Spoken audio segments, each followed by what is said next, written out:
أعوذ بالله من الشيطان الرجيم. بسم الله الرحمن الرحيم.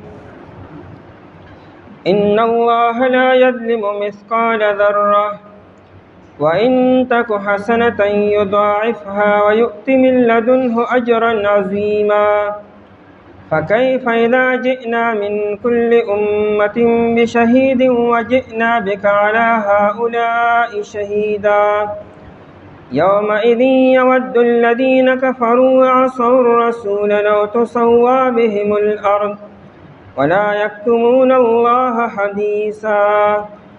إن الله لا يظلم بشك لا تناچ دے ظلم نکوي مثقال ذرة فاندازی دیو ذری وإن تک حسنة او کچروی دا یو نیکی یضاعفها اللہ تعالی بدو چند کی دینرا ویؤتی او وربکی من لدنه دخپل جانبنا اجرا عظیما اجر لوی.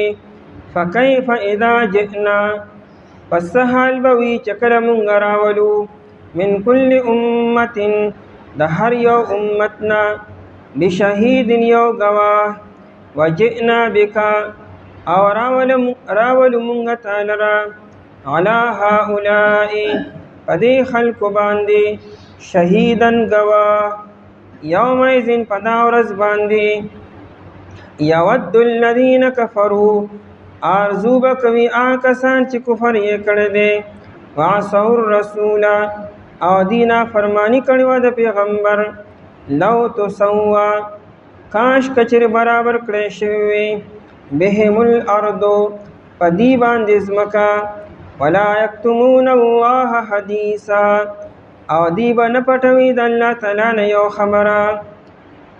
آیت مبارکہ کی ترغیب دے ایمان طرف تا او پیغمبر فرمان بردارے طرف تا. اور لنبانی آیت مبارکہ کی دا اللہ تعالی درے وعدی دی او درے وعدے انسانانو تا ترغیب ورکوی چی ایمان روڑے پا اللہ تعالی باندے او پرز دا آخرت باندے پدے کے ستاسو نقصان نشتا بلکہ فیدہ را. اللہ وستاسو نیکے نزایا کی، اللہ تاسو میں ظلم و زیادتی نکی، اللہ بدل ڈیر اجر در کی. تاسو بنیکی او کڑی اللہ با یو اجر نظر کی سو چند زیاد اجر باللہ پاک در کی. او بطور انعام دا اجر نزیاد اللہ تعالی انعامات بتاسو در کی. اور پسی دو آیتونو کے دا مکذبین و دا منکرین و دا غی حال بیانی چی دا قیامت پر وادی دیر ناشنا برا حال بئی. پیغمبران بردی خلاف گواہی کی چی یا اللہ من خستا دعوت دی تا ورکڑو خودی انکارو کو دین منو. پیغمبر چرچا خلاف گواہیو کے دا دے انسان پا ہلاکت کے سے شک پاتی کے دیشی. دا خلق با چکل دی وارے کے فیصلو شد جہنمو ندی با آرزو کے چکاش منگا خور و سر خوری شوے وے وچی دا محشر دے میدان تا حاضر شوے نوے او دا حساب کتاب نوے. بس دنیا کے چکل منگا ملشو او خورو کے دفن کرو نچی خور و سر خوری وے او بیا دوبارہ جون نوے. ان اللہ لا یظلمو بے شک اللہ تعالی چی دے ظلم نکوی. دی آیت مبارکہ کی ترغیب دے ایمان رولوتا و فرمان بردارے اختیارول طرف تا. ځکه مخکې آیت کې ووی لکه ردی خلکو به څه نقصان شوی و که چېرې دوی د الله تعالی په ذات باندې ایمان ناوړی وی او په ورځ د آخرت به څه نقصان خو نو اوس ترغیب ورکړي چې ایمان وروړی نقصان هم پکې نشته. ان الله لا یظلم بېشک الله تعالی چې ظلم نه کوي مثقال ذرة په اندازې د یو ذرې. ذره په عربی کې په ډېرو معنو باندې راځي. ذره هغه سرو وړو میږو ته موي چې ښکاري نه چې ښه په غور سره وګورې تا ته به ښکاري ورنه د ولاړې نه تا ته نه ښکاري هغه واړه سره میږي دې ته هم ذره ویل کېږي. نو الله تعالی د دغه وړو سرو میږو برابر هم چا سره ظلم او زیاتی نه کي. او ذره چې ده نو دا په هوا کې چې کوم باریک باریک ذرات الوزي چا خو د انوار په دې رڼا کې ښکاري چې په روشندان کې راځي او اسې د نور پرنا کې نخکاری او اسې په تیاره کې نخکاری. نا انتہائی باریک ذراتی را ٹنگولیم نشی په خپل غریب کې نشي راوستي. الله تعالی دغه ذره برابر هم چا سر ظلم او زیاتی نه کوي. ابن عباس رضی الله تعالی عنہ په خاورو کې لاس وردن کو بیا رو باسو او دا لاس وسندلو او بیا هغه پورې چې دا کم باریک ذراتو وي دا هر یو ذره چې دا ذره ده هغه واړو او دارنګي دا ذره چې دا نو دا د شړشمو او د اوري هغه دانی ته ویل کېږي. وي د دې برابر هم الله تعالی چا سره ظلم نه کوي. او دا ذره ځکه یاد کړه چې چونکې عام طور د انسان علم تر دې ذره پورې دی. د دینه چې کم باریک سیزونه دین هغه وخت کې د خلکو په علم او سمج کې نو. اگر چې دی وخت کې دنیا دوی ترقی وکړه چې د ذرې نم بیا لاندې چې کم واړه سیزونه چې په مایکروسکوپ باندې او دوربین او په خوردبین باندې ښکاري نو هغه لیکن هغه زمانه کې قران کریم د ذرې ذکر وکړو چې د خلکو په نظر کې ذره وړو کې سیز دی. نو دانه چې د ذرې نه لږ الله تعالی ظلم کی او د ذرې برابر یا سیوانه کی. الله جل شانه د سر ظلم او زیاتی کینا. الله کې د ظلم د صفت د سره نشتا. الله تعالی عادل دی، عدل کی انصاف کی بلکې انصاف نه فضل او مهرباني کی. الله تعالی په عدل باندې خبره شروع کړ بیا انسانان هلاک دي. الله تعالی په فضل کی مهرباني ډېرې زیاتی کی ورنه الله تعالی د انصاف عدل قائم کړه. هر چا سره د انصاف د تعالی بیا خو هر انسان به ونی سره ځکه چې ګناهونه ډېری او نیکي د انسان کمی دي. نو کنه نیکي او ګناهونه الله تعالی تلی بیا هو نیکي کمی دي او ګناهونه سیواري نو بس انسان هلاک دی. او الله تعالی به فضل بکی مهرباني بکی نو په دې باندې انسان مغفرت کیږي. لا یظلم مثقال ذره ظلم نکوي الله تعالی په اندازې یا برابر د یو ذره. مثقال د سکل نه دی او سکل درنوالی ته ویل کېږي او مثقال یو پیمانم ده. نو د یو ذره برابر او د د پیمانې مطابق هم الله تعالی چا سره ظلم او زیاتی نه کوي. دا هم د الله تعالی یو وعده شوه چې مطلب ظلم زه بالکل نه کوم. الله تعالی و ظلم کافر سره هم نه کوي. کافر کم یو نیکی کړي د هغې اجر به ورکوي به. او که یو ګناهګار نه ګناهګار انسان دی هغه صرف یو نیکی کړي را الله تعالی ور دا یو نیکی هم ریجیټ کی به نه اولم الله تعالی ورکی به او نه به الله تعالی داسې کی چې چا نیکی کړي او اول الله تعالی ضایع کی او یا غنی یې رکی یا غنی بل ورکی. انسان که په خپل ورکی ورکول بشي لیکن الله تعالی به داسې نه کی او نه به الله تعالی د یو ګناه په بل باندې اچي او نه به الله تعالی چا سره اسی وجه په مچ سزا ورکی. ان الله لا یظلم مثقال ذره بیشک الله تعالی ظلم او زیاتی نه کوي په اندازې د یو ذره. باقی زموږ د اهل سنت والجماعت دا عقیده ده که الله تعالی یو انسان له وچ په مچا بغیر د جرم نه او بغیر د ګناه نه سزا ورکړي دا به ظلم او زیاتی نه دا هم انصافي او نه به چاته دا حق چې هغه وایي چې ما څه ګناه کړی دی. دنیا کې ته دا ویل چې ما څه ګناه کړی دی لیکن دا الله تعالی مه ته دا بالکل نشي چې ما څه ګناه کړی دی. دنیا کې یو انسان ته د الله تعالی بارک دا حق نشته چې لکه آخر ما څه کړی چې ما سره الله تعالی داسې کی. دا د انسان بارک دا ویلی شي خو د الله تعالی بارک نشي ویلی. دا هم د الله تعالی انصاف ته اگر چې الله تعالی داسې کی نه او کفرس کوو کی نو بیا هم دا ظلم او زیاتی بني. دا به د الله تعالی انصافي او دا غي وجه دا ده چې الله مالک ته او ته مملوکی غلامي او غلام ته د وجه معلومولو سره اجازه هغه ته ني انا دا حق چې هغه د مولانا تپوس کی چې دا ولې ځکه د غلام خپل څه اختیار نشته خپل سشتنه زموږ د هر څه د الله دی.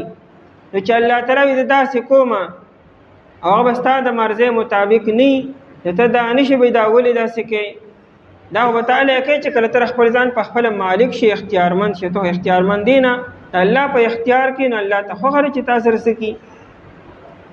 وان تکو حسنتن او کچروی دا وان تکو او کچروی د غذره د غذره برابر چې کم وزن دی کچری دا وی حسنتن یو نیکی کته د ذره برابرم یو نیکی کړی دا انا کې دونه نیکی نشته خو کفرس کدون یو نیکی چاکړي نو هغه به الله تعالی ضایع کیږي نه، بلکې هغه ذره به الله تعالی نه ورکي، اب علم الله تعالی سو چند سیوا کی یضاعفها، الله به دو چند کی دغه نیکی لره په ثواب کې په اجر کې، دغه نیکی به الله تعالی به دون اجر درکې چې ته به حیران چې دما ډیر زیات غني اعمال کړي دي، لکه ته به نیکی صرف یو کړی وي.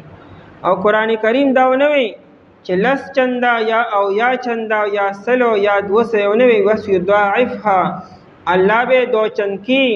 نو څنګه چې الله تعالی ذات لوی دی او د الله تعالی ورکړه ډیر زیات را، دغه شان د الله تعالی دو چند کولم بیا ډیر زیات دي. د دو چند مطلب دا نه چې غني دگنا هدي ته چې 1 پزې 2 تعالی درکې او 10 پزې 20، الله خو بدا سینه کې د الله کم از کم دو چند 10 ګنا دی، دا د الله تعالی کم از کم دگنا چې هغه 10 ګنا دی، او د زیات نه زیات هو او صحت نشته دی. روح المعانی لیکلی دی او تفسیر کبیر لیکلی دی. ابو عثمان النهدی وی ما ته چا د ابو هريره رضی الله تعالی عنہ روایت بیان کو چې ابو هريره رضی الله عنہ وی چې الله تعالی د مؤمن بنده یو نیکی سیوا کی تر دې چې په دې یوې نیکی به الله پاک دل 10 लाख ګنا اجر به الله پاک دې انسان ته ورکي. الف حسنتینو دغه یو نیکی به الله تعالی 10 लाख ګنا سیوا کی و. ویزه حیران وم چې په یو نیکی دومره ډیر اجر وي. دا الله شان ز حج لړم او یا عمره له نه ابو هريره رضی الله تعالی عنہ حج دراغلو، زما عصر ملاقات شو، نو ما وته چې جی ستاسو بارک ماته دا حدیث چا بیان کړی چې توی چې الله تعالی د مؤمن بنده یو نیکی هغه سیوا کی تر دې چې 10 लाख ګنا سیوا کی. دا خبر رشاده نو یا راته چې ما دا سینې دی ویلی، ما ویلی دی چې الله تعالی یو نیکی 20 लाख ګنا سیوا کی. 10 लाख چا کم یاد کړی رہے ما وی چې تضاعفو ب1000 حسنه، الله دغه یو نیکی به سیوا کی نو 20 लाख ګنا ته به سیوا کی. ما ته چې تول حیرانتیا کې تا دایت نه دی ویلې الله تعالی یضاعفها دو چن کوم به او بیا ورپسې وی اجر عظیم، ډیر لوی اجر.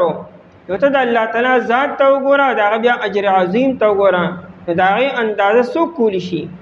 د الله جل شانه د ورکړې اندازه به انسان کمزې او کې انسان سره دول علم کمزې ويضاعفها دو چند بکی الله تعالی دینه کېلره. دا دوی مواده شو. درم ويوت من لدنه، الله تعالی باور کی د خپل جانبنا اجر عظیما، اجر لوی ډیر لوی اجر به الله تعالی ورکی. دا به تور انعامی، دا درم خبره د الله تعالی انعام دی. اجر خو تعالی سیوا کو 100 ګنا، بیا به الله تعالی نورم چې کومو مزید درکې هغه به تور انعامی، انده به د عمل بدلا او صله بنوي. او امام رازی رحمت الله علیه تفسیر کبیر کې وی یؤت من لدنه اجر عظیما، مراد د الله تعالی دیدار دی. الله تعالی بیا خپل رؤیت او خپل دیدار بدل درکې. او استدلال الذين کی من لدنه، لدن په عربی کې اغه کې راځي چې اوسې تاسو سره په لاس کې او تاسو په جیب کې دست قدرت کې وي. ته یو دی چې المال عندي، کچره مال تاسو سره په ملکیت کې شته خو په الحال تاسو سره نشته. لکه مثال یو سړی په پېښور کې او مال په کراچۍ کې پروت دی، نو دې دا وی چې مال ما سره دی، المال عندي ویل شي. او کچره فرض کا مال د سره په جیب کې دی او جیب کې نه دی کراچۍ کې لري، نو دې المال لدی نشي ویلې. انا غیبوي چې کله دا مال د سره په لاس کې وي یا د سره په جیب کې وي، نو دې به المال لدی دا مال ما سره دی. قران من لدنه دا دیدار د الله تعالی او الله تعالی سره دی. الله به تعالی درکې اجر عظیم، ډیر به اجر. فكيف اذا جئنا، فسهل بوي اذا جئنا کله چراولو مونږه. فكيف اذا جئنا تفسیر کبیر وی ودا کیف اذا عربی کې اغه کې راځي چې کله یو داسې کاری چې دای توقع کیږي چې دا کار کې دوه والده دی یو کار باره کې ستاسو توقع چې داسې به وشي، نو ته د هغې باره کې چېرې دا به څه حال وي چې دا کار کله کېږي به. نو قرآن کریم هم وي فکیف اذا جئنا، د دې کار هو توقع ده بلکې یقین دی دا کار کېدو واله دی. نو په دغه ورځ باندې به د خلکو څه حال وي، یعنې څه ناشنا او عجیبه حال به وي. فکیف اذا جئنا، پس څه حال به وي چې کله مونږ راولو من کل امت، د هر یو امتنا بشهید یو گواهو. د قیامت پر ورځ باندې به الله تعالی امتونه راوغواړي او د هر یو امت کې چې چا خبره نی منلې، انکار کړي، تکذیب کړي، نو د هغې خلاف به ګواهان پکاري. نو ګوره یو ګواهان سرکاري وي او یو غیر سرکاري ګواهانی. دنیا کې هم دا طریقه عدالت کې چې یو د سرکاري ګواهی او یو سرکار نه علاوه نور ګواهانی. نور ګواهان خو فرشتیم دي، عمل نامیم دي، د انسان د خپل بدن هم دی، خو سرکاري ګواه دا پیغمبري. نو پیغمبر به د دغه مکذبینو خلاف گواهی به وکړي، د هر یو منکرینو امت خلاف به خپل پیغمبر گواهی وکړي. او یو دا چې د نبی علیه السلام د امتو څه مصیبت دی را نبی علیه السلام امت کې چې کم مکذبین چې چا خبره نی منلی، د دې خلاف به نبی علیه السلام بیا سکی گواهی وکړي د خلاف چې چا خبره نی منلی. یو دا چې مخکنو امتونو کې چې چا انکار کړی دی او د خلاف پیغمبران گواهی وکړي، نو قومونه به انکار وکړي چې تاسو موږ ته دعوت نه راکړئ. نو دا امت محمدیه به راپاسي او دی به د نور امتونو خلاف گواهی به وکړي او د پیغمبرانو په حق کې. پیغمبران هغه امتونه به وي چې تاسو خو زموږ نه په زرګونو کاله وروسته راغلي یې، تاسو څنګه زموږ خلاف گواهی کوئ؟ گواه هو دی ته چې انسان یو موقع وویني په خپلو سترګو باندې بیا گواهی کوي. نو نبی علیه السلام به د دې امت په حق کې گواهی وکړي چې دې ته ما دا خبره کړې وه، قرآن دې ته ما ویلو، او قرآن کې را دې ذکر دی چې پیغمبرانو خپلو امتونو ته دعوت ورکړی دی. من کل امت بشهید، د هر یو امت نه بشهید یو گواه چې دا به د هغې خپل نبی وي. وجئنا بک، او رابولو مونږ تعالی را علی هؤلاء، په دې خلکو باندې، علی هؤلاء د پیغمبر علیه السلام په زمانه کې چې کوم منافقان او کافرانو، او یا تر قیامت پورې چې کوم کافرانو منافقان در روان دي، په دې به نبی علیه السلام گواهی کې شهیدن گواهو. ابن مسعود رضی الله تعالی عنہ فرمایي چې د نبی علیه السلام سره ناستم، نو ما ته وی چې ابن مسعود لږ ما ته قرآن ووایه. ما ورته چې قرآن خو تاسو باندې نازل شوی دی، نو زه تاسو ته ووایم. نبی علیه السلام او زما اړه غواړي چې دا قرآن واورم. ما سورة النساء شروع کو، نو چې دې آیت ته ورسېدم، نو نبی علیه السلام حسبک، یعنې به دونه ډېر دی. او چې ما به راوکتلو د نبی علیه السلام د سترګو نه اوښکې روانې وې. یا د نبی علیه السلام د ژړا وجه څه وه؟ نو د بخاري شرح ده ارشاد الساری چې په کستلانی باندې مشهوره ده. نو هغه وی اصل کې نبی علیه السلام ته د دې آیت هغه منظر مهته شو چې د قیامت پر ورځ به کله دا منظر په حقیقت کې واقع کېږي به. هغه نبی علیه السلام وسولیدو، نو هغې نبی علیه السلام په ژړا شو چې زه به د خپل امت خلاف هم ګواهي به کوم چې چا انکار کړی او چا تکذیب کړی دی. وجئنا بک، او براولو تعالی را علی هؤلاء، په دې خلکو باندې شهیدن گواهو. باقی دا اعتراض پاتې شو چې یو نبی کله په امت کې موجود او هغې خلکو انکار کړي، دا خو پیغمبر ته مخامخ معلوم دی چې دې خلکو انکار کړی دی، نو پیغمبر به د هغې خلاف گواهي هوبو کی. او د پیغمبر د دنیا د تلو نه بعد چې کوم خلک راغلي نو هغې نه دی منلی، نو د هغې خلاف به پیغمبر څنګه گواهي کی؟ پیغمبر خو موجود نه دی. لکه مثال نبی علیه السلام 1400 سالو شو او کافران دنیا کې پیدا کیږي او هغې انکار کی، نو نبی علیه السلام به دې خلاف هم گواهي کی. نو گواهی به څنګه کې نبی علیه السلام خو لیدلی نه دي؟ جواب دا دی چې کم خلک نبی علیه السلام په خپلو سترګو لیدلو هغې باندې مخامخ گواهي وکړي، او د نورو باره کې فرشتې به ورته ووایي، الله تعالی به ورته علم ورکړي چې دې خلکو ستا امت کې انکار کړی دی او دی خبر نه ده منلی. لکه یو روایت کې راځي نبی علیہ السلام په حوض کوثر باندې ولاړی او د نبی علیہ السلام امت به راځي او نبی علیہ السلام به له اوبو ورکیبه دې کې بس خلک را رواني فرشتې به لاره کې واپس کی چې تاسو دې اهل نه. نبی علیہ السلام به فرمایي چې دا خو ما امت ته او به ویل شي تا ته صفه ترستان آباد دي سکړي دي انستان آباد دي بدل شوی وو ستا په لار نه دی پاتې شوی لہذا دې د حوض کوثر د سعادت او نشي حاصلولې.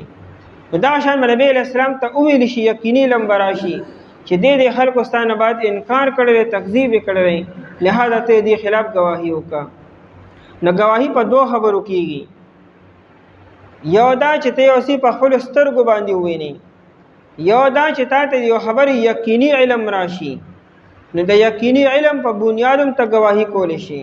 دا زموږ د هدایت او د فقه مسله ده چې گواهی د خپل لیدو باندې کول شي او گواهی په دې خبرم کول شي چې دا معتبر ذرایع سره یقیني لارې سره تا ته د خبر علم شوی په دغه بنیادم ته گواهی کول شي. یومئذ په دا ورځ باندې یود الذین ود یود آرزو کول او تمنا کول او خواهش لرلو آرزو به کوي کسان کفرو چې کفر یې کړی دی. کافران چې کله منظر ویني د قیامت او حساب کتاب ویني دیو په دا ورځ دا آرزو به وکړي وعصوا الرسول او دی نافرمانی کوله د پیغمبرو. د کفر نه مراد عقیدې نه انکار دی او د عصوا الرسول نه مراد اطاعت نه انکار دی د پیغمبر تابعداري نه راکړي. وعصوا الرسول او د پیغمبر تابعداري نه وکړي نافرمانی کړي وا دی بسخه هوي لو تسوا بهم الارض کاش کچره برابر کړی شي په دی باندې ځمکه. دی ودا ارزو کې چې د ځمکه په موږ باندې همواره شوی او برابر کړی شوی وي. دا بدی په موقع باندې وي چې کله الله تعالی د حیوانات او منسکم کله انصاف وکي زناور به الله تعالی را پاسي او کم یو حیوان چې بل حیوان سره ظلم کړی وي د ظالم نه الله تعالی بدلوالي او بیا الله تعالی د حیوان بمړه کې او دی به خور سره خوري شي. نو دا کافران او مشرکان به وي چې کاش چې مونږ هم دغه شانتي خور سره خوري شو چې دا وروسته د جهنم دا مراحل نه. او یادا چې کله کافران ویني خپل نتیجه اوري او خپل ځای ویني ندی بداوي چې کاش مونږ په دنیا کې کلمړ شي وي او بیا قبر کې خخ کړی شي وي چې مونږ دوباره نه وي ژوندې شوي او دغه خور سره خوري شي وي الیتنی کنت ترابا یعنی دموږ نام او نشانم نه وي او دوباره ژوندون نه وي حساب کتاب نه وي او الله تعالی مه ته ودرېدل نه وي. دا موږ پښتو کې هم داسې کو یعنی عام معاشره کې هم داسې وي چې کله یو طالب علم او یو سټوډنټ هغه په امتحان کې فیل شي او نتیجه ډیره خراب راشي بیا د خپل نتیجې تم نه ګوري او بیا هغه په لاس کې منالي ولې نتیجه ته معلومه وي. نو دا شان دا کافرانو مشرکان با دا آرزو دا تمنا به شروع کې چې ردی ده کې نوې نو خبره چې دا حساب کتاب نوې لو تسوا کاش کچ برابر کړی شي وي بهم پدی باندې الارض زمکا ولا یکتمون الله حدیثا او دی ونه پټوي د الله تعالی نه حدیثا یو خبره دی بد الله نه یو خبرم نشي پټولې ارسو مخامخ وي دل ترالو چې یو خبره باندې پټي او په ومه سپاره کې سوره انعام کې براشي دی بوای والله ربنا ما كنا مشرکین قسم به خوري کومه شرک کړی دی د خپل شرکیات نه به انکار وکي او دلته وی چې ګنې دی باندې پټوي. جواب دا دی چې دواړه مختلفو زینو کې بیان دي. لومبه کې بدی انکار وکي چې موږ شرک نه کړی چې دی ګوري چې گواهان حاسم نشتا د موقع گواهان نشته چې انکار به وکړو نو کې دې ثبوتونه باندې نو کې دې نجات شي. او چې کله الله تعالی د انسان په د خپل باندې مهر ولګي او د لاسونو ته او د خپو ته او د اندامونو ته حکم شي چې وایي د انسان د اندامونو به د انسان خلاف گواهی شروع کی بیا هدي غیر شو نو اخره کې بیا دې په خپل اقرار وکړي چې او جی دامیم کړی دي دامیم کړی او دامیم کړی دي. دا ولا یکتمون الله حدیثا کې اخرنی حالت بیانی او انت چې راضی والله ربنا ما كنا مشرکین هغه شروع کې د انکار وکړي نو قرآن کریم کې څه تعارض نشته دی، دواړه د مختلفو موقعو بیان دی. ولا یکتمون الله حدیثا، او دی به نه پټوي د الله تعالی نه حدیثا یو خبره مو، د خپلو ګناهونو به مکمل اعتراف به وکړي او اقرار به وکړي. بېشک الله تعالی چې د ظلم نه کوي په اندازې د یو ذرې، او کچروي دا ذره یو نیکي الله به د وچن کې دی لره او وربه کې د خپل جانب نه اجر لوی. پس څه حال به وي کله چې راولو مونږ د هر یو امت نه یو ګواه، او راولو مونږ تعالی په دې خلکو باندې ګواه په دا ورځ باندې. آرزو به کوي کسان چې کفر یې کړی دی او دې نافرماني کړې ده پیغمبر، کاش که چې برابر کړی شي په دې باندې ځمکه او دې ونه پټوي د الله تعالی نه یو خبره. اعوذ بالله من الشیطان الرجیم، بسم الله الرحمن الرحیم. يا أيها الذين آمنوا لا تقربوا الصلاة وأنتم سكارى حتى تعلموا ما تقولون ولا جنبا إلا عابري سبيل حتى تغتسلوا. يا أيها الذين آمنوا، ايها کسانو چې مان وروړي دي، لا تقربوا الصلاة، تاسو منځ کېږئ مونځ ته، وانتم سکارى، په داسې حال کې چې تاسو نشه، حتی تعلموا، تر دې چې تاسو پوهیږئ، ما په هغه تقولون چې تاسو وایئ، ولا جنوبا، او نه په حالت د ناپاکۍ کې، الا عابري سبیل، مگر تیریدونکي د لارې، حتی تغتسلوا، تر دې چې تاسو غسل وکئ. په مخکې رکوع کې د حقوقو د ادایګۍ بیانو، د بیبي د حقوقو، د رشتہ دارو، د یتیمانانو، د مسکینانو، او د دې ځای نه بیان کې چې هغه خبرې مه اختیاروئ چې هغه د حقوقو په ادایګۍ کې رکاوټ ګرځي، چې هغه حالت د نشې دی. که تاسو نشه کوئ، د نشې عادي وګرځئ، نو تاسو به د بل چا حقوق څه پوره کړئ، خپل حق هم نشئ پوره کولی، د خپل بدن به هم خیال ونه ساتئ چې ستاسو د بدن په تاسو باندې حق دی، هغه به هم تاسو ادا نه کړی شئ، نو بیا د بل چا حق به څه ادا کړئ. آیت مبارکه کې د نشې مذمت دی چې دا نشه داسې ناکاره څیز دی چې دا به تاسو د مونځ نه منې کیږي او د جومات د تلو نه هم منې کیږي. آیت کې نور هم احکامات بیانېږي. د آیت شان نزول دا و چې یو پیرا عبدالرحمن ابن عوف رضی الله تعالی عنہ سملګرو له دعوت وکړو، او هغه وخت کې لا شراب حرام شوي نو، عرب د شورو نه د شرابو عادي وو. نو دغه وخت کې په دغه طعام کې د شرابو مجلس مو چلیدو، او دی شراب نوشي ډیره وکړه چې کله دی شراب وڅښل، علي رضی الله عنه په خپله وی چې د شراب هم باندې غلبه وکړه، او دې کې د ماښام د مونځ ټیم شو. نو علي رضی الله عنه مانځه ته مخکې شو، نو د په مانځه کې سورة الکافرون لستو، قل یا ایها الکافرون لا اعبد ما تعبدون. نو دې خطا شو او دوی چې نحن نعبد ما تعبدون. سورت مبارکه کې بیان دی چې موږ صرف د خپل رب بندگی کو، د بل چا بندگی نه کو، د کافرانو د معبودانو بندگی نه کو. دې خطا شو دوی چې آو ستاسو د بندگانو موږ هم د معبودانو موږ هم بندگی کو. په دې موقع باندې د آیت مبارکه نازل شو. آیت کې بیان دی چې مؤمنانو چې کله تاسو د نشې په حالت کې نه تاسو مانځه ته نږدې مه ورځئ. د دې مطلب دا نه چې نشه خیر دی کوئ، خیر دی که مونځ پاتې کېږي نو څه پروا نشته دی، مونځ خیر دی بیا به وکئ. نه مونځ خو الله تعالی په خپل وخت باندې فرض کړی دی. ان الصلاة کانت علی المؤمنین کتابا موقوتا. مونځ خو الله تعالی په خپل وخت مقرره باندې په خلکو باندې فرض کړی او لازم کړی دی. د خپل وخت نه خو که وروستو شو بغیر عذر انسان ګناهګاریږي، صرف د عذر د وجې نه که د خپل وخت نه وروستو شي نو خیر دی. او دا نشه داسې عذر نه دی، نشه خو د انسان خپل اختیار دی. ته خو په خپل اراده او په خپل اختیار باندې نشه کې او د خپل خواهش ته پاره کې، نو دا عذر کې نه راځي. عذر خو یا سماوي وي آسماني وي او یا انسان په خپل سفر کې روان دی، بل څه خبره ده، لیکن دا نشه په عذر کې نه راځي. نو داسې وخت کې به تاسو نشه نه کوئ، مطلب دا دی.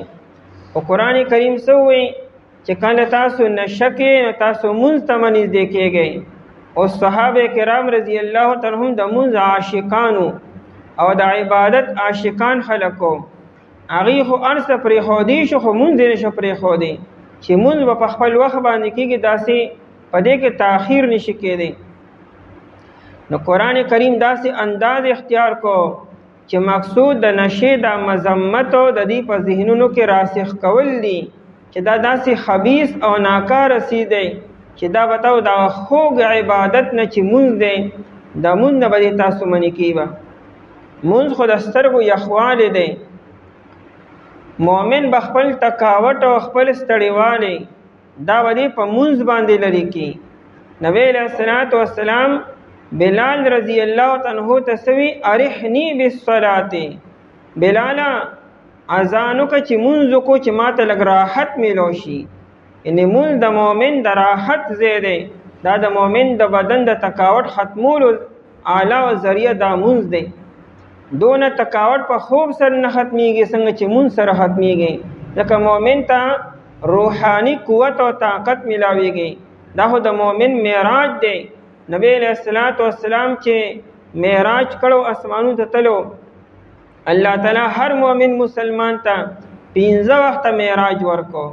دا ناشنا دی د امت الله تعالی ناشنا اعزاز ورکړی دی چې هی مؤمن مسلمانه معراج کول واړي راشه درد 15 پیرې کوا ته په مونږ باندې ودرېږه، ته گویا کې اسمانو ته لاړې تا کم علمونه وکتلو. نو مؤمن مسلمان نه مونځ به کم ځای پاتې کېږي به. نو مقصود دا دی چې په دې وخت کې به نشه نه کوئ، چونکې عرب شراب سره عادي وو، دا د دې د اوبو د خوراک په شانتي وو او د شروع نه دی را روانو. نو د شرابو د حرمت تدریجن راغلی دی. په یو پیره کې شریعت حکم ونه کو چې بس نه بس کې نه رفته د سورې بقرې آیت راغی چې د شرابو فایدې مشته خو نقصانات د عین هم سیوا دي. او یو عقل والا انسان او یو سلیم الفطرت انسان چې دا اوري چې په یو څیز کې فایده شته خو نقصانات ډیر دي، نه وایي چې یو څیز کې نقصانات ډیر دي او فایدې کمې دي، نو په لږو فایدو څه کوي چې نقصانات ډیر دي، نه به دې نه ځان ساتي به. او دلته بیا دا راغی چې د مونځ په اوقاتو کې به تاسو شراب به نه څښئ، نشه به نه کوئ.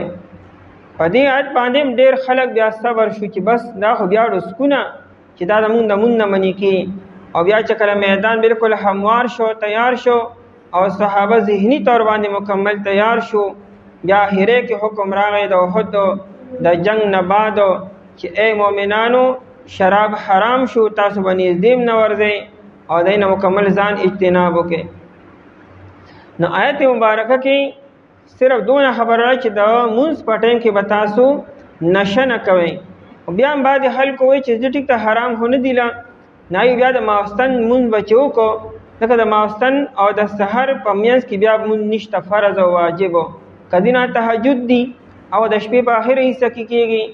بیا بعضې خلکو خپل شوق پوره کولو دپاره او د عادت پوره کولو دپاره به دی بیا د ماوستن د مونځ نه پس بیا شراب به وڅښلو او چا به د سحر د مونځ نه پس وڅښلو، لکه تر ماسپښینه پورې ښه کافي وقفه ده. دې کتاب باندې که شراب اثر هم وکړي نو تر بل لمونځه پورې به ته بلکل افاقه کې او هوش کې به راغلی وي. دا یې صحابه مو چې هغوی په زندګۍ کې چې ته شراب نوشي نه راکړې، لکه په هغې کې نبی علیه الصلاة والسلام دی. نبی علیه الصلاة والسلام چېرته مخکې شراب نه څښلي، ابوبکر صدیق رضی الله عنه هم چېرته شراب نه څښلي، عثمان رضی الله عنه هم چېرته په زندګۍ کې شراب نه څښلي. او چې دا چې چا څښلي دي نه هم څه ګناهګار او خطاکار نه دي. هغه ټایم کې خدا داسې وي لکه څنګه چې مونږ چیس کو او یا اوبس کو، دا خو بالکل داسې لکه چې مونږ ته روژه کې حکم وشي چې سهار نه تر ماښامه پورې به خوراک او څښاک نه کوئ، نو مونږ یې نه کوو دا شانتې، او بیا وروسته یاد میلو شي. نو آیت مبارکه کې بیان دی چې تاسو کله د نشې په حالت کې نو مونږ ته به نه نږدې کېږئ. یا ایها الذین آمنو اے ها کسانو چې ایمان وروړی دی حکم مؤمنانو ته دی مونږ په مؤمنانو فرض دی دا مونږ شرایط به مؤمنان پوره کیبا لا تقربوا الصلاة منیز دیکھیږي تاسو مونږ ته لا تقربوا تاسو نږدې مورځئ مونږ ته دیونه چې لا تصلوا الصلاة تاسو به مونږ نه کوئ په دې وخت کې نه مونږ ته به نږدې نه ورځئ نو مبالغه را چې دومره سخت حکم راغی چې تاسو د نشې په حالت کې نو مونځ کول خو لویه خبره ده مونځ ته به نږدې نه ورځئ لکه چې تاسو پوهېږئ نه په ځان باندې په نشه کې عقل هم کار نه کي او دارنګې ذهن ستاسو په گرفت کې نه دی تاسو به مونځ کوئ مونځ ټولې دعاګانې دي مونځ کې ہوتے اقرار کوي ایاک نعبد و ایاک نستعین اے اللہ موږ ستا بندګي کو ستا نه به امداد غواړو او ته اهدنا الصراط المستقیم د هدایت سوال کې د نیغې لارې او ته پوهېږې نه هسې نه چې ځان ته خیرې وکړې د هدایت په ځای نور څه ونه غواړې د الله د بندګۍ د اقرار په ځای انکار چېرته ونه کړې د الله نه د امداد د غوښتلو د اقرار په ځای چې ته بل څه ونه وایې په مونځ کې ته ربنا آتنا فی الدنیا حسنه اچل بل څه ووایې نو چې ته پوهېږې نه او یې په مونځ کې ځان ته به خیرې وکړې ځان ته به ملامتیا به وکړې د دې وجې داسې وخت کې مونځ هم مه کوه لکه نبی علیه الصلاة والسلام فرمایي اذا نعس احدکم وی کله چې تاسو یو کس په خوب کې یعنی تاسو باندې خوب غالب دی باسې کې بار بار او خوله دې نه راغونډېږي او سترګې دې نه کولاویږي خوب درغلی دی او دې خوا د مونځ ټایم هم دی نو ته دا خوب داسې غالب دی او ته په مونځ کې نو تا ته قرآن سوي شریعت سوي فلیرقد مونځ پرېږده وده شه او خوب وکړه په مونځ کې خوب مه کوه بس مونځ پرېږده بیا وده شه خو خپلې آرام وکړه تر دې چې بالکل بدن دې طبیعت دې برابر شي ستا د خوب هغه خبره ختمه شي او ته بیدار شي او ویښ شي ستا بدن هم بیداري ستا ذهن هم بیداري ستا دماغ هم کار کوي نبی رسول فلیرقد وده شه حتی یذهب عنه النوم تر دې چې د خوب هغه اثر د ده نه لاړ شي وی ولې فانه اذا صلى یو سړی چې کله مونځ کي وهو ینعسو په داسې حال کې چې دله خوب ورغلی او دې باسې کي او سترګې یې پټېږي نو نبی علیه السلام فرمایي لعله یذهب شاید چې دی لیستغفرو دی به د الله نه بهنه غواړي او فیسب نفسه او د استغفار په ځای کې دي چې ځان ته خیرې وکړي ځان ته کنځلې وکړي او مونځ کې هر څه قبلېږي مو ځان ته به خیرې وکړي ځان به تباه کړي نو لہذا مونځ دغه وخت کې پرېږده ته باندې خوب دونه غالب شوی دی چې وده شه خو یو خوب دی یو سستی ده سستی او خوب کې ډېر غټ فرق دی ته دومره ستړی دومره تکاوټ دی د سفر آثار دی محنت دې کړی دی مشقت دې کړی دی او ستا بدن مکمل ستړی دی خو ته دا مونځ کومه خو پوهېږي په مونځ باندې نه نو دې وخت کې بیا ته وده شه او چې خوب وکړې نو بیا راپاڅه او بیا مونځ وکړه او یو دا چې سستی ده نو سستی او تکاوټ نه دی دا خو تا درمه په زوره غالبه کړې ده او سستی د ډېر خوب د لاسه راځي او دارنګې د بېروزګارۍ د وجې نه چې کار مار نه کوي نو ستړی به هر ټایم نو د سستۍ وجې نه د خوب د وجې نه تا باندې خوب غالب دی نو بیا مونځ پرېږده او وده شه بیا به وروستو مونځ وکړې یعنې مونځ د بیدارۍ نوم دی مونځ چې انسان په نشاط کې وي انسان په جوش کې وي بدن تیار وي داسې وخت کې مونځ وکړه بل حدیث کې مسلم شریف کې روایت دی نبی علیہ الصلوۃ والسلام فرمایي لا صلاة بحضرت طعام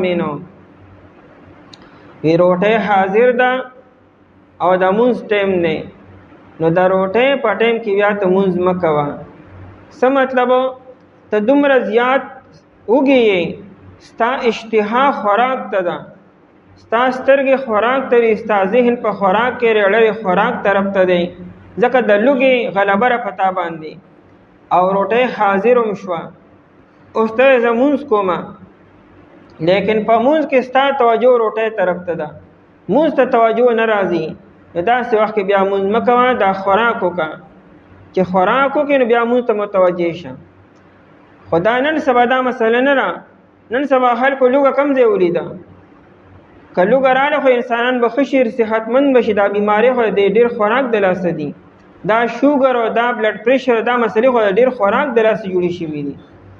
خو دا به هر حال که چا مې داسې موقع راله چې لوږه دومره حد ته رسېدلې ده چې انسان مونځ باندې نه پوهېږي او روټۍ حاضره شي، نو بیا روټۍ وخوره بیا کوه مونځ.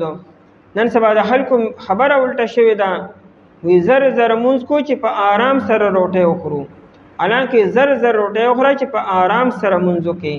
مونځ د جلدۍ او مونځ د خلاصي نوم نه دی، ځکه نبی علیه الصلاة والسلام فرمایي چې کله انسان زر زر مونځ وکړي ځان ترې خلاص کړي، دا مونځ ورته خیري کې داسې د خدای تباه قسم چې زر یې تباه کړمه. تا خو د مونځ هغه نقشه او ډانچه چې کوم دی خرابه کړه چې تا ته الټه مونځ خیري وکړي، نو ستا به څه حالي بیا؟ که چېرې وګورې نو 90% مونږ ته د مونځ دا خیري لګېدلې دي. دا زمونږ چې اخلاق نن سبا خراب دي، زمونږ کردار خراب دی، زمونږ گفتار خراب دی، زمونږ سم کارونه خراب دي، د هغې یو بنیادي وجه مونږ ته مونځ دا خیري مونږ ته لګېدلې دي. ولې مونږ ته ځان خلاصو؟ مونځ نه چا زده کو او نه ورته څوک اوزګار دی چې مونځ زده کړي او بیا مونځ هغه صفاتو سره بیا شروع کړي. نو نبی علیہ السلام فرمایي لا صلاة بحضرت طعامینو، چې روټۍ حاضر ده او مونځ هم حاضر شو، نو بیا دا وخت کې خوراک مخکې وکړه او مونځ به وروسته وکړي. او مخکې ورپسې نبی علیہ السلام فرمایي ولا وهو یدافعه الاخبثان، انسان ته د حاجت ماتی حاجت دی، تا ته قضای حاجت شدت او غلبه ده تا باندې، او ته یې ورګه دا مونځ مخکې کومه بیا ساړه دي بیا به څوک اودس کي، نو راشه په دغه تیر شوي اودس باندې دا مونځ وکړه، ناراستیا در کې را سستی را در کې او تا ته دغه تیز دی تا باندې او ته په مونځ نه پوهېږې، ستا ټوله توجه هغې طرف ته ده چې دا اودس مې مات شو دا اودس مې مات شو، نو یا د لویو بولو شدت دی او یا د لویو بولو شدت دی تا باندې او ته په مونځ نه پوهېږې، ته هر سکنډ باز ته هغې طرف توجه ده.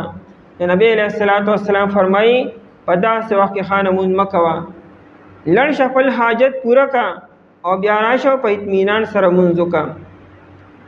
خو دې کې دا خبره ده چې الی چې کله تقاضا شدت سره وي او که هسې نارمل حالت کې وي انسان ته محسوسیږي، لیکن توجه ستا مونځ طرف ته ده او ستا توجه دغه بل خبرې طرف ته نه ده، نو بیا ستا مونځ کولی شي صحیح ده.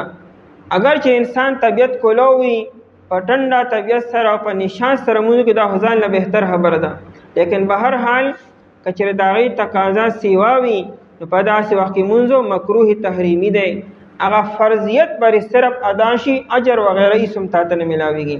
ولا وهو یدافعه الاخبثان لا تقربوا الصلاة، من نږدې کېږئ تاسو مونځ ته. مونږ احناف چې یو امام ابو حنیفه رحمت الله علیه مونږ د صلات نه مراد مونځ اخلو، نو مونږ یې مونځ ته مه نږدې کېږه چې کله ته په نشه کې او د جنابت حالت کې. او امام شافعي رحمت الله علیه د مونځ نه مرادو زید مونځ اخلي، یعنې مراد ترې مسجد دی. لاغوي لا تقربوا الصلاة، یعنې لا تقربوا مواضع الصلاة، مونځ چې په کوم ځای کې کېږي چې ته مسجد وایي، نو د نشې په حالت کې مسجد ته مه ورځه. او دارنګې د نشې په حالت کې مسجد ته هم نه ورځې، مونځ به هم نه کوې. بیا لا تقربوا الصلاة، مه نږدې کېږئ تاسو مونځ ته، هغه معنا کې مه نږدې کېږئ تاسو د مونځ ځایونو ته. وانتم سکارا، حال دا دی چې تاسو په نشه کې. سکارا جمع د سکران ده، د نشې په حالت کې. نو چونکې شان نزول خو د شرابو موقع، شراب غټه نشه ده، خو د عین لاندې وړې نشې هم شته. نبی علیہ الصلاة والسلام فرمایي مشکات شریف کې روایت دی وی کل مسکر حرامونو، هر یو نشه آور سیز چې دی وی دا حرام دی. هر هغه سیزو چې تاله نشه درکي، او نشه څه ته وي چې انسان په ښه بد نه پوهېږي، چې انسان د خپلې بیبي او د خپلې خور منځ کې فرق نشي کولی، چې انسان د اسمان او د ځمکې منځ کې فرق نشي کولی، خپله فایده او نقصان کې فرق نشي کولی، دې ته نشه ویل کېږي. نسوار او سګرټ او چلم دا نشه نه ده، دا که انسان وکړي نو داسې کیفیت په انسان نه راځي چې ګندې ښه بد کې او یا دارنګې فایده او نقصان کې ګنې فرق نشي کولی. نشه هغې ته چې ستا په عقل باندې غلبه وکړي او بیا ته په خپله فایده او نقصان نه پوهېږې، هغې ته نشه ویلې کېږي. د دې وجې زمونږ د هندوستان او د پاکستان محققین علما وي چې که نسوار دي او که دارنګې هغه سګرټ دي دا مباح دي، یعنې دا حرام او مکروه تحریمي کې نه راځي. عرب چې دي عرب علما دې ته حرام وي، هغې نسوارو ته او سګرټ ته حرام وي. دې ته عربۍ کې دخان وي دې سګرټو ته، هغې دې ته حرام وي. او چې شراب حرام دی دې ته حرام نه وایي، هغې ته مکروه وي. ولې خپل اسکي شراب خپل اسکي نه ته مکروه وي، دا مکروه دي.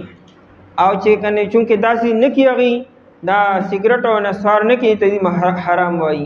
بهر حال نشه هغه څیز ته وي چې انسان باندې غلبه وکړي، که هغه آیس دي او که هغه پوډر دي او که هغه چرس دي او که بنګ دي، دا ټول نشه کې راځي او دا شرابو حرام دي او دا نورې خبرې مکروه تحریمي دي، یعنې حرامو ته نږدې دي.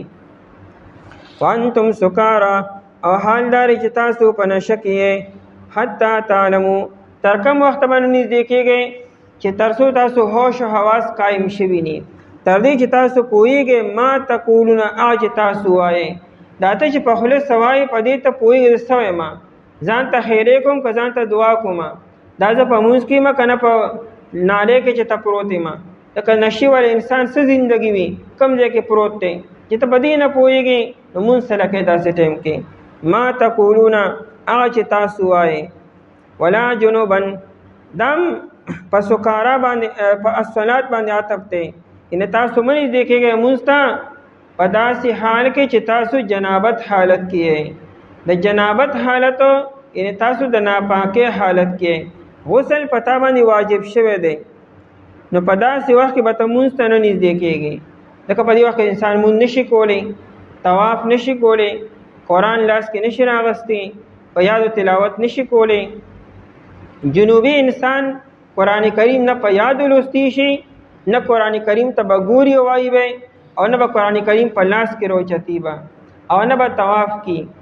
ذکر و اذکار او دعاګانې کولی شي، استغفار ویلی شي، درود شریف ویلی شي، ذکر و اذکار هر قسم دعاګانې کولی شي.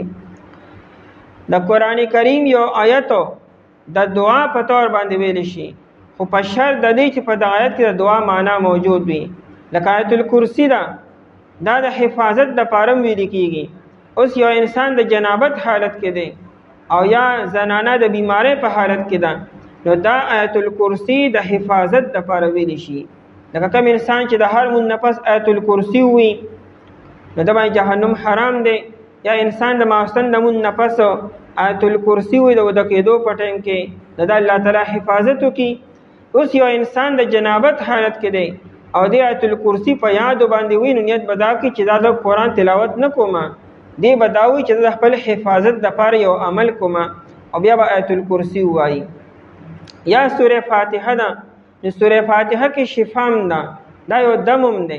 یو انسان بیمار دی په خپله یا بل څوک او دی د جنابت حالت کې دی، نو دی سوره فاتحه د تلاوت په نیت نه، د دم او د شفا په نیت باندې په خپل ځانم ویلی شي او په بل مؤمن مسلمان باندې ویلی شي، خو نیت به تلاوت نه کړي، ګنې بیا به حرامېږي. به د تلاوت په نیت خو یو کلمه هم نشي ویلی، د جنابت حالت کې یو کلمه هم نشي ویلی، تدریس هم نشي کولی، معشوم تم سبق نشي ښودلی جنابت حالت کې، صرف قاعده ښودلی شي الف با تا سا، لیکن د قرآن تلاوت په یادو او یا معشوم ته سبق ښودل دا بالکل قطعا نشي کولی، ځکه دا منع دي.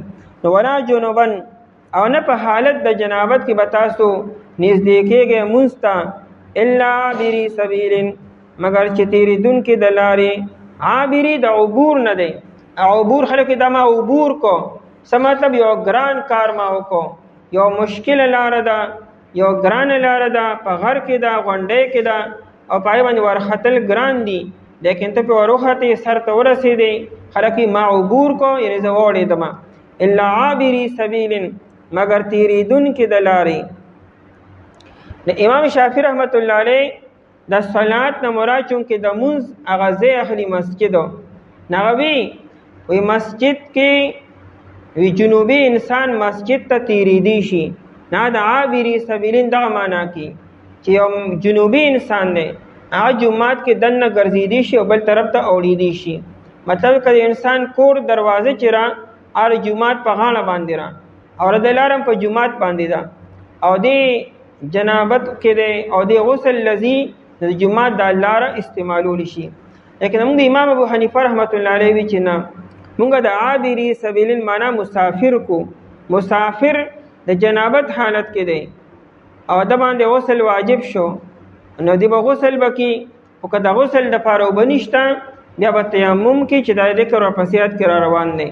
او مسافر معنا موږ کو هغه وی چې نه مراد نه تیریدونکو د لارې یعنی دغه جومات کې تیریدونکو تیریدي شي. د مسجد نبوي چې نو دیتا صحابو دروازې کولوي، د صحابو د کورونو دروازې مسجد طرف ته وي، دی به جومات ته نه راتلو. نبی علیہ الصلوۃ والسلام حکم وکړو چې خپل دروازې بل طرف ته واړوي، د خپل کورونو دروازې نور طرفونو ته کې، جومات طرف ته چې کومې دروازې دا بند کې.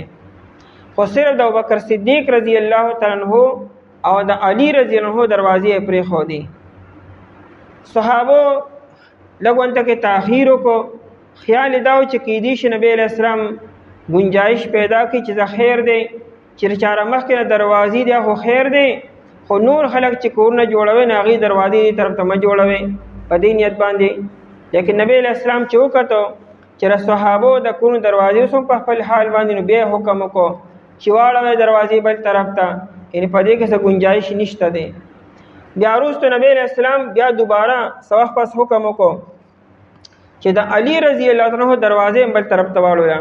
صرف د ابوبکر صدیق رضی الله عنه د کور دروازه چې وا هغه جومات طرف ته کولو او نور د ټولو خلکو دروازې بشمول علی رضی الله عنه دای دروازې بل طرف ته واړولې.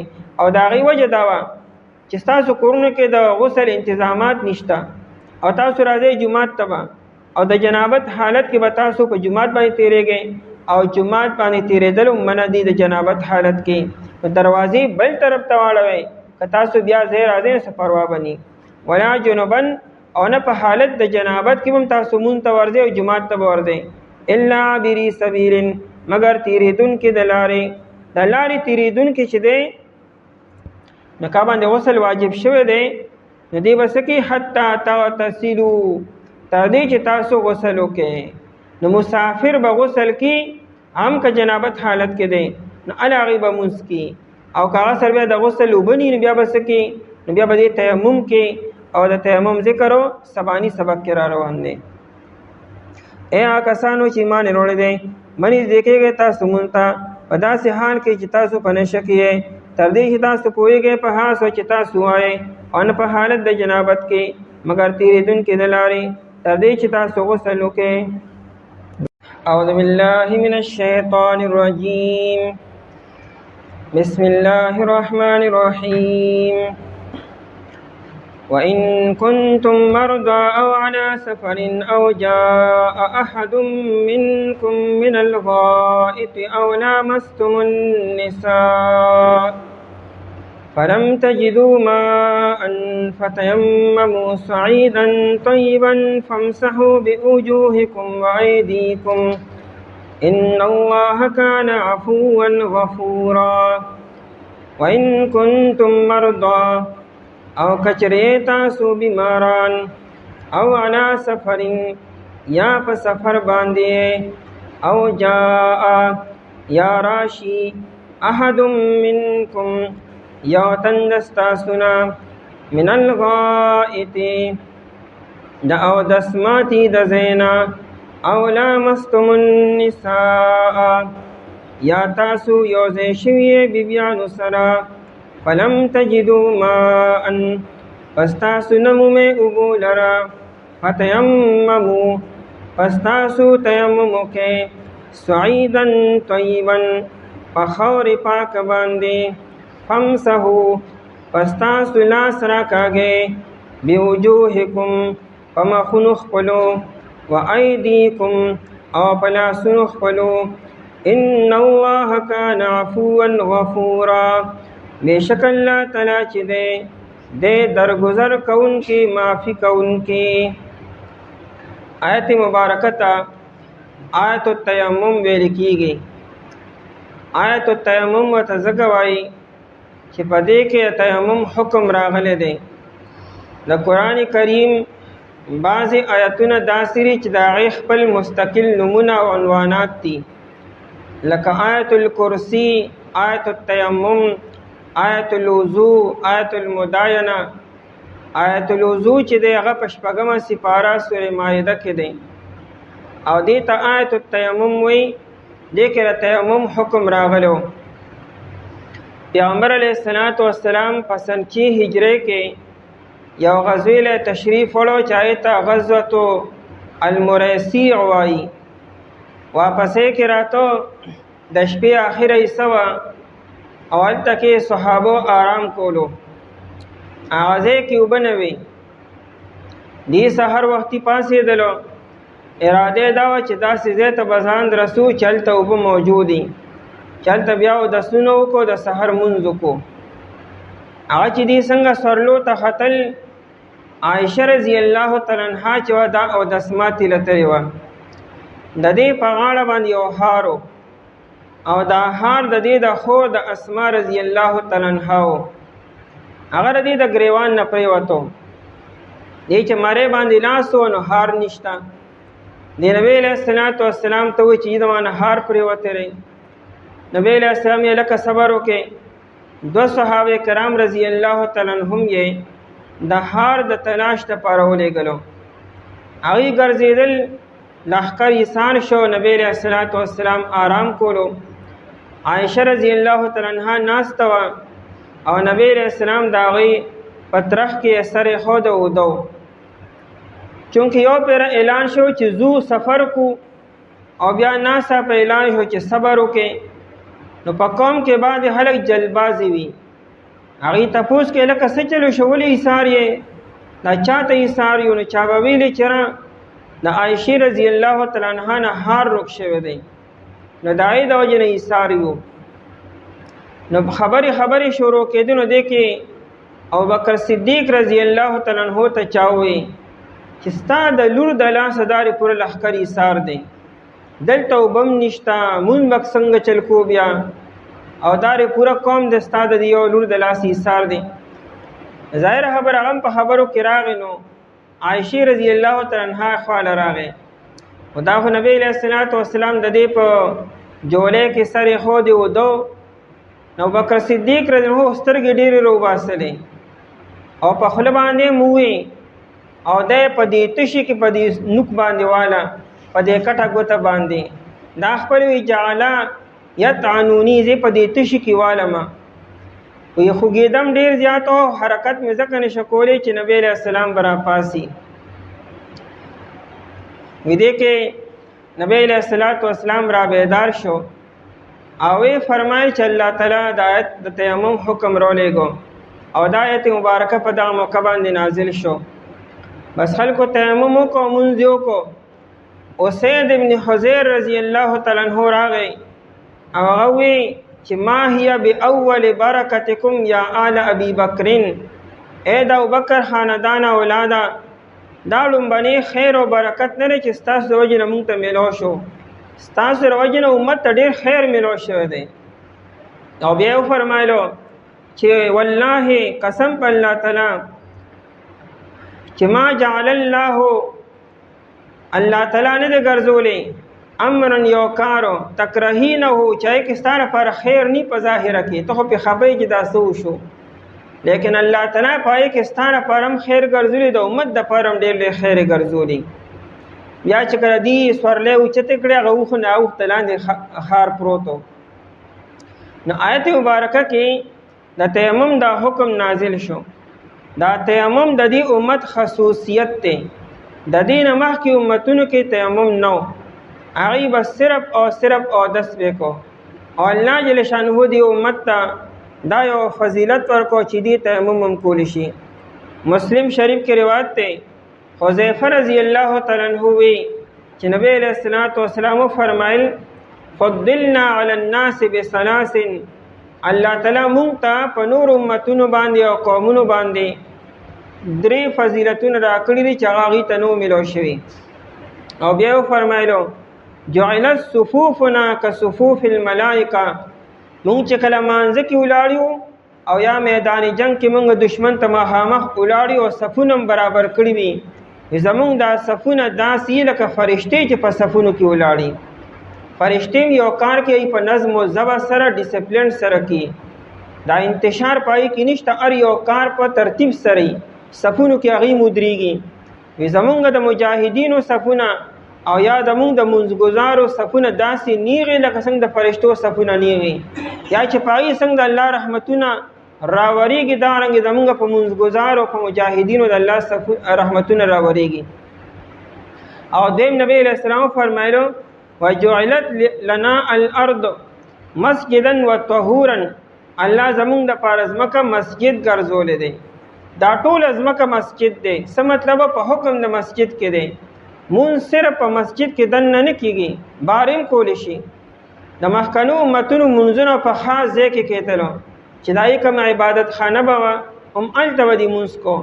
د سړي مونځ کور نه کېدو، دکان کې نه کېدو، اجره کې نه کېدو، پټي کې به نه کېدو. لیکن الله جل شانه دی امت ته دا یو فضیلت ورکو چې ردی مونځ په هر ځای کې کېږي. په پټي کې مونځ کولی شي، د غر په سر باندې کولی شي، په دکان کې کولی شي، په اجره کې کولی شي، خو چې کول غواړي. اگر چې بهتر مونځ خو په جماعت کې دی، مسجد کې دی، لیکن به وقت ضرورت یو انسان د مسجد نه علاوه بل ځای کې مونځ کولی شي که چې راځي پاکي. نو نبی علیہ السلام فرمایل وجعلت لنا الارض مسجدا، الله جل شانه زمونږ د پاره ځمکه مسجد ګرځولې دی. او دریم نبی علیہ السلام فرمایلو وجعلت تربتها لنا طهورا، الله تعالی د ځمکې دا خاوره زمونږ د پاره پاکه ګرځولې ده. یعنې د ځمکې په خاوره باندې ته تیمم کولی شي. ډېره پاره دا نه چې ګنې څه خاص لوټه به ځان سره ګرځې به او ګنې څه خاص کاڼي به ځان له ګرځې. نه ځمکه هر ځای کې شته، ګرځه، نه سره د لوټو تکلفات مه کوه. ګرځه چې کوم ځای کې یې، که په کور کې یې که د کور نه بارې، هلته خامخا ګټه به موجود وي، لوټه به موجود وي، دیوال به وي، چونه به وي، خاوره به وي، شګه به وي، لخه به وي، څه نه څه خامخا د ځمکې جنس به هلته موجود وي. او پای باندې لاس راکاږه او تیمم پې کوه. دا د الله جل شانو طرف نه ډېر لوی سهولت دی چې د ځمکې په هر ځای جنس باندې ته هغه تیمم کولی شي.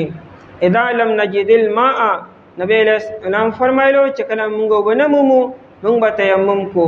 د تیمم دا فضیلت الله تعالی دی امت ته ورکو. روح المانی کې روایت دی یو قوم راغی نبی علیہ السلام ته، او هغوی وایي چې انا قوم نسکن هذه الرمال، چې موږ داسې یو قوم یو چې موږ په شګو کې په صحرا کې اوسېږو. صحرا کې اوبه ډېرې کمې، بیا خاص کر د عربو صحراګانې مکمل خالی وي، هلته نه ونه وي، نه اوبه او نه شینکې وي. موږ په شګو کې اوسېږو او موږ خو چې اوبه راوړو د کم ځای نه راوړو. د بخاري کې روایت دی نبی علیہ السلام په یو سفر باندې تو صحابه ته اوبه تلاش کړي. صحابه ګرځېدل اوبه نه وي. یو زنانه را روانه وه او د هغه خپلې سورلۍ د پاسه ناسته وه او دواړه خپې یې ښکته را ځوړندې کړې وې او هغې سره 2 مشکیزې وې، هغې د اوبو ډکې کړې وې او دا خمدار د هغه مشکیزو د پاسه ناسته وه، خپې یې را ښکته را ځوړندې کړې لکه څنګه چې انسان په خره باندې ناست دي. صحابو د هغې نه تپوس وکړو اوبه کوم ځای دي؟ نه هغې ورته وایي پرون دا ټایم زه اوبو سره خوا کې وم، لکه 24 غنټې مخکې زه هلته د اوبو نه ما د اوبه را روان، دونه لرې اوبه دي په عربو کې. د عربو صحراګانو کې اوبه ډېرې کمې دي. خیر بیا نبی علیہ السلام ته هغې هغه راوسته، هغه زنانه صحابو ته وایي دا خولې وله کلو کې، دا دواړو مشکیزو هغې وله خولې کلو کړې، د هغې نه خلکو نبی علیہ السلام پې لاس ووهو. ټولو صحابو خپل لوښي هر څه ډک کړو، څاروي مو اوبه کړو، په خپلې مو اوبه وڅکلې، خو په هغه دواړو مشکیزو کې د یو څاڅکې کمې رانغې، بلکې هغه مشکیزې نورې هم ډکې شوې. او بیا نبی علیہ السلام یې د بیبي سره مدد وکړي، چا سره کجوري، چا سره ستو، چا سره سو، چا سره سو، ای ولا راغون کو یا ولا ورکلو. مقصد د حدیث دا دی چې عربو کې د اوبو ډېر زیات کمی دی، چې اوس هغه وایي چې پرون دا ټایم زه چیني سره وم، یعنی 24 غنټې ما سفر وکړو نو زه دلته کې رارسېدم. نو دغه قوم نبی علیه الصلاة والسلام ته ووایي چې انا قوم نسکن هذه الرمال، مونږ اوسېږو په شګو کې، په لهو کې اوسېږو. او ولم نجد الماء، مونږ اوبه نه مومو شهرا او شهرین، یو میاشت او دو میاشتې مونږ سره اوبه ني. اوبه خو وسري خو د څکلو دپاره یي، دومره اوبه چې بس هغې اسکي او زندګي پې تېري، سیوا اوبه یې سره ني. یا الا ماشاءالله که باران وشي نو دغه چې ته خوړ جوړ شي دغه اوبه یې سره یي. نو نبی علیه الصلاة والسلام ورته وفرمایلو بل وفینا الجنوب والحائض والنفساء، او خامخا انسان دی مونږ سم دا مسلې تړلی شي باندې جنابت غسل واجب شي، مونږ کې بیبیانې وي هغې باندې بیمارۍ راغلي وي، بیمارو نه پس غسل کول واجب وي. نو نبی علیه السلام ورته وفرمیل علیکم بارضکم، ځمکه کلکه ونیسئ، څه مطلب و تیمم کوئ، او دا مه وایئ چې ګنې میاشت او 2 میاشتې که 10 کالم انسان اوبه نه مومي دې تیمم کی او کی. نه څونه وخت پورې چې تا سره اوبه نشته ته قادره نه او تیمم کوه د اودس دپاره مو، تیمم کوه د جنابت دپاره مو. الله جل شانه آیت مبارکه کې تیمم ذکر کی او حدیثو کې تیمم کافی ذکر راغلی دی. وَإِن كُنتُم مَرْضَىٰ، او کچری تاسو بیماران، مرضا جمع د مریض ده، مریض بیمار ته وي، کچری تاسو بیماران، مرضا او علی سفرین. بیودسی دا په 2 قسمه ده، انسان 2 قسمه بیودسه کیږي. یو وړه بیودسی ده، دې ته حدث اصغر وایي، او یو غټه بیودسی ده هغې ته حدث اکبر وي.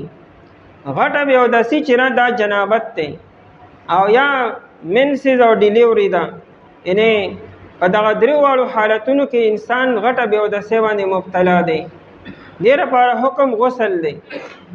او یو وړه بیودسی ده، د انسان اودس مات شو، اودس ماتیږي په 8 خبرو باندې. د انسان د اودس ماتي د 2 لارو نه، که چېرې ګندګي ووته یا هوا ووته دې سره اودس مات شو. د دې نه علاوه که د انسان د بدن د هر ځای نه وینه ووته هغه جاري شوه، د خپل ځای نه تجاوز وکړو اودس مات دی.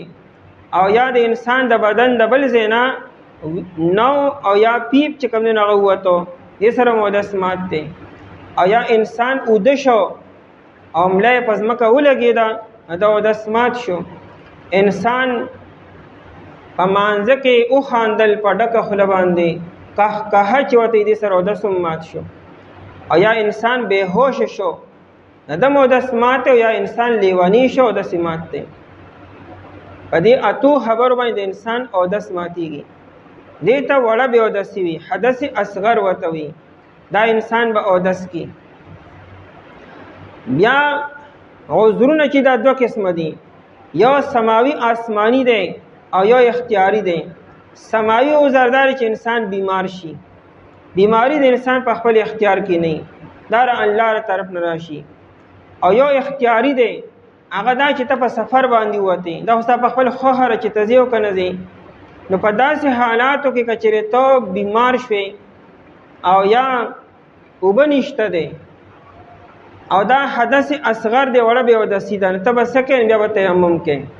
که د مونځ ټایم شو اول به ته اوبه تلاش کوې، که ستا لپاره اوبه استعمالول ښه او نقصان ده نه نو اوبه به تلاش کوې به تر 1 میل پورې، هر طرف ته 1 میل پورې که چېرې اوبه یي دننه په دې ایریا کې نو ته به اوبه تلاش کوې، اوبه به را پیدا کوې او اودس به کوې به.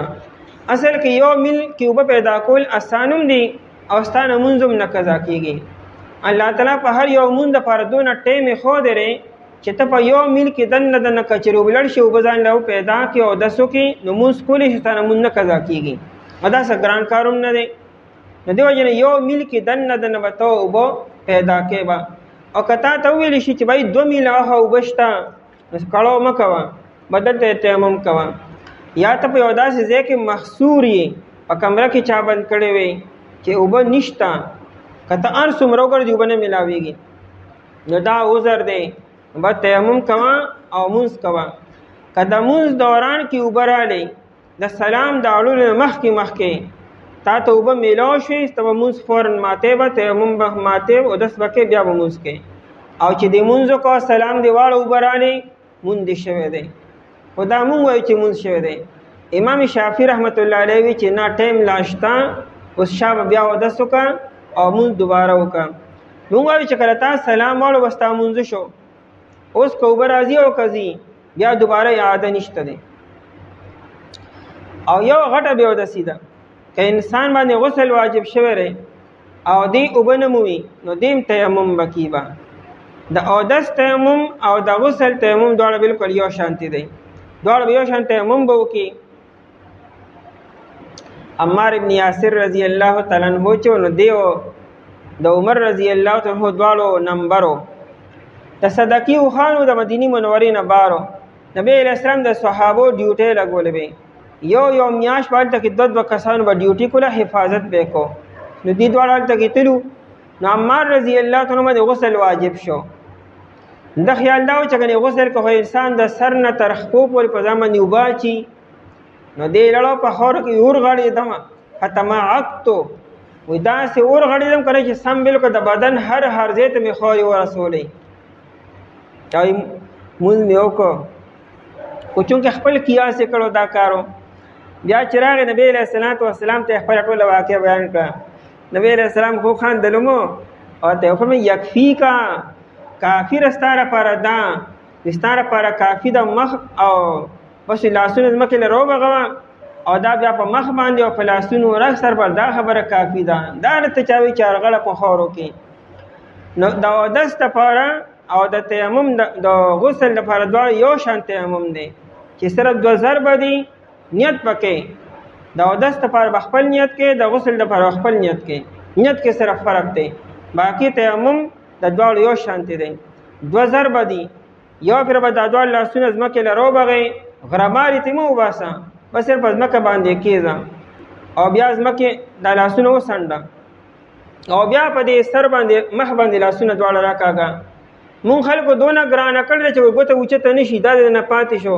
داسې تکلفات دي څنګه چې مونږ په مخ باندې وباچو نو دانه چې کنه یو پیره کې به خامخار ځای ته رسېبه لاسونه په دې مخ باندې راکاکا چې کوم دې پاتې شو واپس هغه ځای باندې ومګه. نو دا خلک ګیره ګوته نه اوچته شو دا نه پاتې نه پاتې شو هره کې بیا وګرځي په تیمم شوه دی.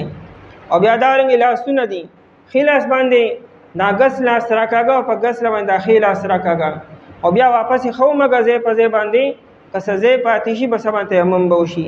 بدا تیمم دا دسم دی او دا تیمم د غسلم دی. په یو تیمم باندې هر څومره منځونه کول شي څنګه چې په یو او دس باندې هر څومره منځونه کول شي دا ایکسپایر کیږي نه البته ماتیږي. په کوم خبر باندې چې او دس ماتیږي په خبر باندې تیمم ماتیږي. نو تیمم باندې منځونه کوي چې سونه کوي او دارنګه د غسلم قائم مقام دی. وان کنتم مرضى او کچریه تاسو بیمارانو او علی سفرین یا په سفر باندې دا دواړه عذر دي. بیماری سماوي عذر دی او سفر د اختیاري عذر دی. عام طور په سفر کې وبني او عام طور په کلو کې وبډيري وي ځکه د سفر دا ذکر وکړو. او جاهد منکم یا راشی او تندستا سنا من الغائط. غائط اصل کې کند ته وي خکته ځای ته وي هغه ځای چې هغه خکته وي سړی ورته کوز شي نو پناه شي او غایب شي دې ته غائط وایي. عرب چې وو دې به شورو کې بار میدان ته وته او د اسماتیلا زنانه به د شپې تلې او نارینه به د ورځې تلو. د شپې نه مراد دا نه چې نیمه شپه به تلو نیمه شپه خو دې کور بار نه روځي نو څنګه به بار لړی شي. مراد دا د ماښام او د ماوستن په منځ کې او یا د سحر د بانګونو ټایم کې او نارینه به د ورځې تلل به نو چې دی باتلون دی با داسې ځای ته ته چې ځای به ښکته و کنده به وه هلته کې به دی اودسماتې کو. او آداب هم دا دي چې اودسماتې کې به تستر د پردې به خیال ساتي. دا ځای کې به کینې چې هلته کې ستا مکمل پرده راشي. نو چونکې د عربو عادت ته ښکته دی ته غایط ویل کېږي ځکه قرآن کریم غایط وایي. او دا د بیت الخلا دپاره د واشروم دپاره استعمالیږي.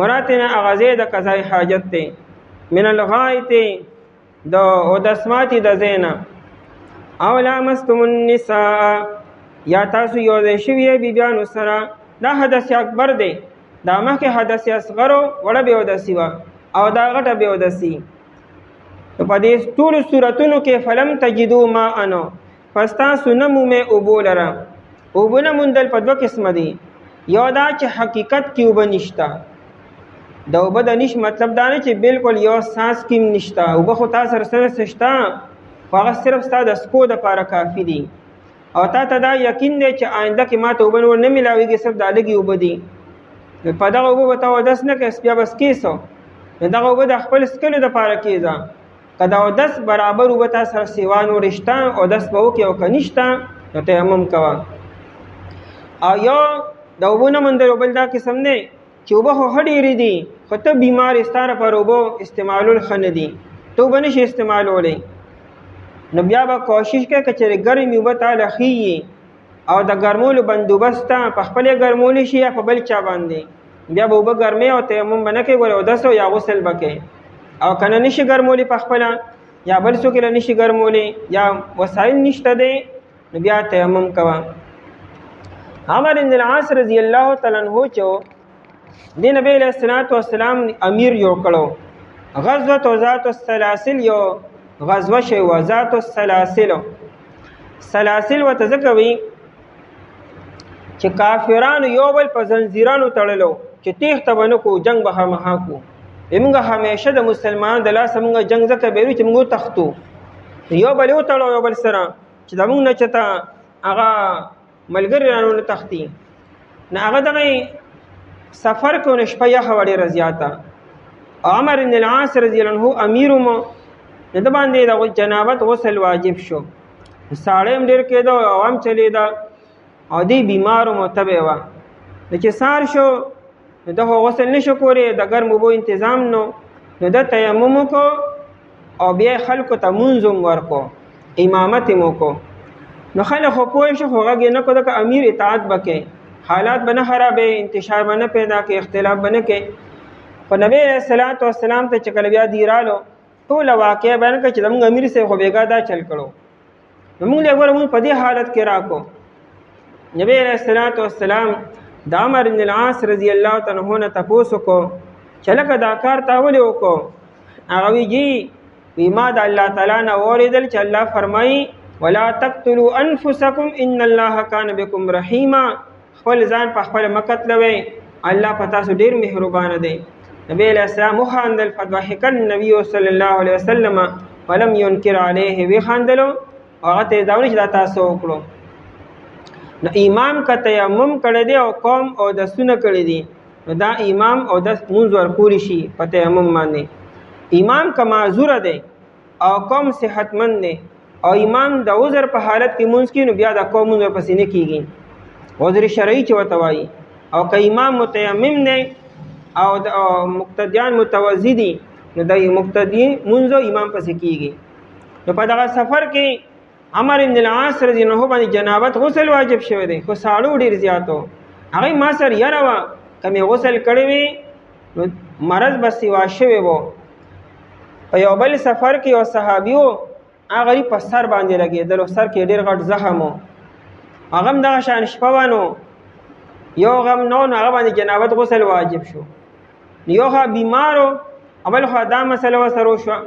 سهار یې خلکو نه تپوس وکړو زه به څه کوم خلکو ته همه غسل وکړي نور څه خبر نشته بس هغه غریب چې غسل وکړ نه زخم ته اوبه دننه لاړې هغه به دماغو ته ورسېدې بس هغه غریب وفات شو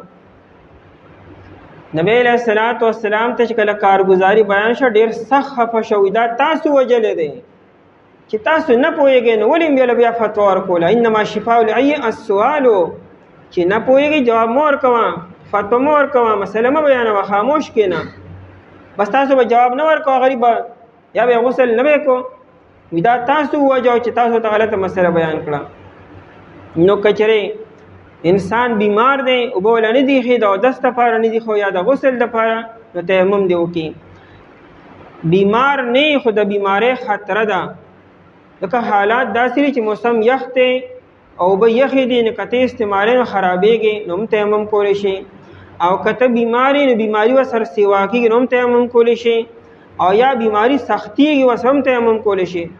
دغه امام شافعي رحمت الله علیه مذهب ډیر سخت دی.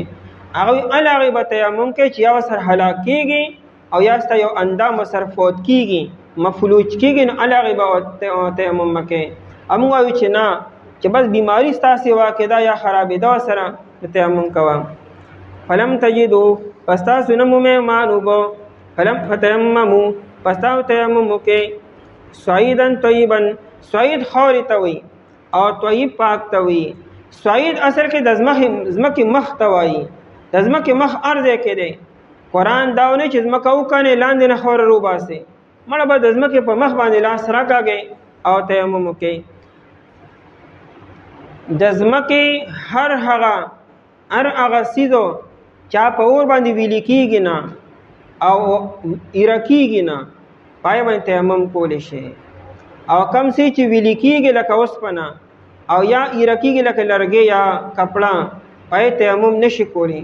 پای به تیمم علاقه چې باندې ګرد او غبار او خوري او چې کم سي د ځمکې د جنس نه دی نه کای باندې خوره ګرد او غبار شته او کنيش تیمم په کولی شي. په دیوال باندې کولی شي په چونه باندې کولی شي په ګټه باندې کولی شي په خخت باندې کولی شي او لوټه باندې دانه چیرې پاسه غني ګرد غباري جامو باندې بالغه تیمم کې چیرې پاسه ګرد غباري الای به تیمم کې چې ته په لاس کې دي ستا په لاس باندې سره ګرد غبار راغی الای به تیمم کې کني اسنه شي کولی. فمسحوا بوجوهکم پستاسو لاسونه راکاږي. مسح ویل کېږي لون لاس راکاږل وتا اسی مسی معنا دار دلته کې معنا لاس راکاږي. بوجوهکم فمخنو خپلو و ایدیکم فلاسنو خپلو لاسونه مراد تر څنګهلو پوري د لاس د ګوتو نواله تر څنګهلو سره څنګهلو پوري دا مس تیمم ضروری دی. او دې کې د سر مسا او د خپو باندې لاس راکاږل نشته. ان الله بشک الله تعالی چې دی کان دی عفوا من درگذر کوونکی معافی کوونکی غفورن ډیر بهونکی ځکه الله تاسو ته اسانه او احکامات درکړو. او کچریه تاسو بیماران یا په سفر باندې یا راشي او تندستا سنا د کندینا د دسمات یزینا یا تاسو یو دې شی بیانو سره پستا سنم مې وبولره پستا تیمم کې د خور په خور پاک باندې پستا سنا سره کوي په مهونو خلو په لاسونو خلو بشکل الله تعالی چې دې درگذر کون کی معافی کون کی